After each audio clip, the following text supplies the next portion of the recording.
ಪ್ರಸಾದ ತಿನ್ಕೊಂಡು ನೆಕ್ಸ್ಟ್ ನಾವು ಹೋಗಿದ್ದೆ ಕುಕ್ಕೆ ಸುಬ್ರಹ್ಮಣ್ಯ ಸ್ವಾಮಿ ಕ್ಷೇತ್ರಕ್ಕೆ. ಧರ್ಮಸ್ಥಳದಿಂದ ಜಸ್ಟ್ 53 ಕಿಲೋಮೀಟರ್ಸ್ ಅಷ್ಟೇ, 1 ಅವರ್ಗೆಲ್ಲ ರೀಚ್ ಆಗ್ಬೋದು.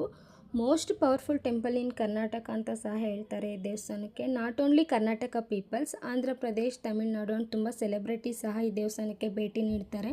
ನಿಮ್ಮ ಲೈಫಲ್ಲಿ ಅಟ್ಲೀಸ್ಟ್ ಒಂದು ಸತಿ ಆದರೂ ಈ ದೇವಸ್ಥಾನಕ್ಕೆ ಬಂದು ದೇವ್ರ ದರ್ಶನ ಪಡೀರಿ ಅಂತ ನಾನಾದರೆ ಹೇಳ್ತೀನಿ.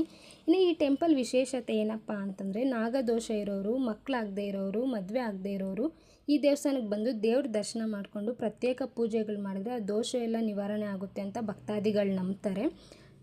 ಈ ಟೆಂಪಲ್ಗೆ ತುಂಬಾ ಹಿಸ್ಟ್ರಿ ಇದೆ. ನಾನು ನಿಮಗೆ ಸಿಂಪಲ್ಲಾಗಿ ಹೇಳ್ತೀನಿ.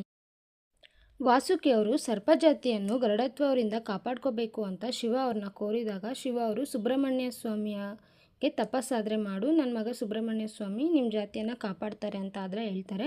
ಆಗ ವಾಸುಕಿ ಅವರು ಈ ಕ್ಷೇತ್ರಕ್ಕೆ ಬಂದು ಬಿಲ್ವದ್ವಾರ ಎಂಬ ಗುಹೆ ಇರುತ್ತೆ, ಆ ಗುಹೆಯಲ್ಲಿ ತಪಸ್ ಮಾಡ್ತಾರೆ.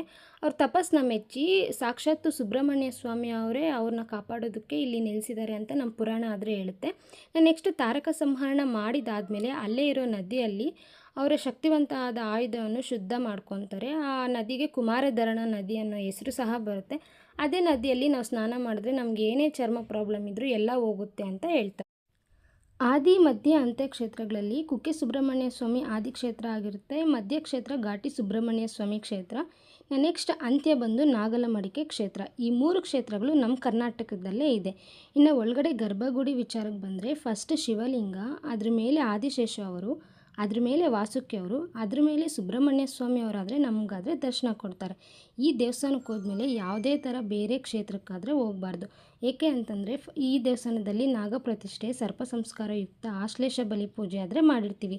ಸೊ ಈ ದೇವಸ್ಥಾನಕ್ಕೆ ಭೇಟಿ ಆದಮೇಲೆ ಡೈರೆಕ್ಟ್ ನಾವು ಮನೆಗೆ ಹೋಗಬೇಕು, ಯಾವುದೇ ಬೇರೆ ಕ್ಷೇತ್ರಕ್ಕೆ ಹೋಗಬಾರ್ದು. Thank you for watching this video. Subscribe for more.